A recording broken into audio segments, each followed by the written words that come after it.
Ma'am Joyce Dice sana. Kaso nanalo na daw to, no? Kailan nanalo si Ma'am Joyce Dice? 22.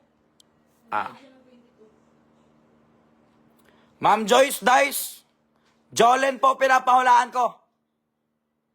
Tama ba yung spelling ng Jolene? Ganito ba? Kasi sabi ko, bawal larong spelling eh. Kasi binigay ko yung pinakamalapit na clue eh. So, Jolene.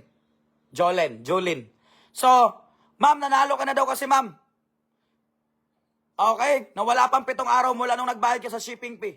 Kaya bawal po. So, eto, Ma'am Molly Joy. Parang nanalo na rin yata to eh.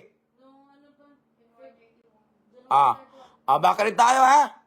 Eto, Ma'am Holin kasi gusto ko Jolene eh. Ayan daming Holin oh. Baka rin tayo ha, Holin. Ano, Marbles? Ito, hindi, nauna pa si Ma'am, magkasunod. Kaya pala, Ma'am Giselle, hindi ka dineclare ng admin ko kasi magkasunod comment mo. Bawal magkasunod eh. Ma'am Giselle, sayang, ikaw sana yung panalo. Wala na, ayaw na babakrid. So, hanggang doon lang tayo.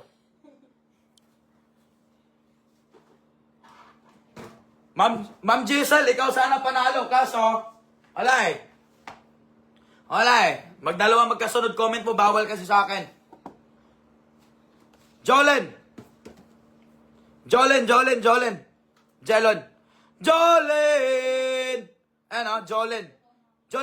Tama ba yung spelling?